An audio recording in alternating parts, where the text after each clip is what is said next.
Bonjour.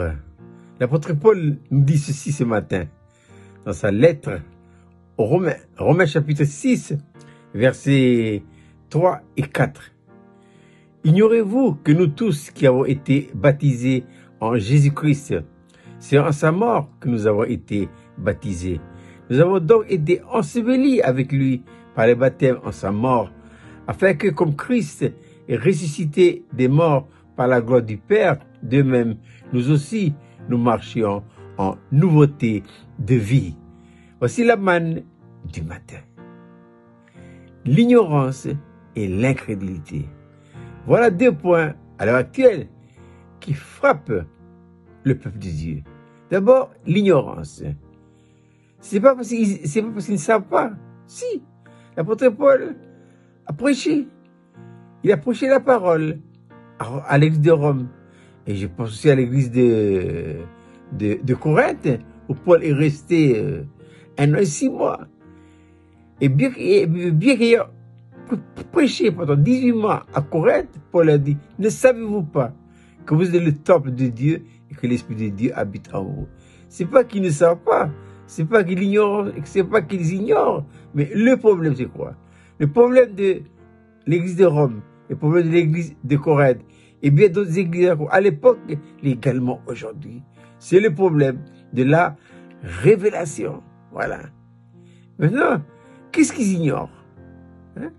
4 points dont nous allons essayer de méditer ensemble ce matin. D'abord, Paul dit, ignorez-vous que vous avez été baptisés en sa mort. Voilà. Mort en Christ. On ne sait pas. Mort de révélation. Si on le sait, parce qu'on l'explique, on comprend, mais il faut aller au-delà de la compréhension intellectuelle. Mort en Christ. Et c'est l'apôtre Paul qui dit, il a dit, mort en Christ. Quand Christ mourut à la croix de Golgotha, j'appelle la substitution. Il s'est substitué à nous. Quand il est mort, nous devons le croire de tout notre cœur qu'il est mort. Maintenant, la révélation viendra après. Il faut d'abord le croire. Voilà. Ensuite, deuxième point, enseveli. On ensevelit un mort. Jésus a été enseveli et c'est imagé ici par quoi? Par le baptême. Voilà. Il a commencé son ministère dans le Jourdain, là, avec Jean-Baptiste. C'est Saint-Esprit qui a conduit là. Ce qui est vrai pour lui, doit être également vrai pour vous et pour moi. Mais tout ça, je l'explique, mais c'est pas suffisant. Il faut la révélation. Sinon, nous serons frappés par cette maladie qui est l'ignorance et l'incrédulité. Voilà. Ensuite, après l'ensevelissement, bien quoi, la résurrection. Jésus est ressuscité. Nous sommes ressuscités avec lui. Voilà. Il n'est pas resté à la tombe, il est remonté et ça nous devons croire. Laissez le Saint-Esprit et la croix réaliser en vous et moi cette vérité. Nous devons d'abord, dans un premier temps, le croire de tout notre cœur. Donc, mort avec Christ. 2, enseveli avec lui. 3, ressuscité avec lui. Et 4, marcher en nouveauté de vie. Pourquoi? Paul dit dans la lettre aux Galates, chapitre 2, verset 20, ce n'est plus moi qui vis, c'est Christ qui vit en moi.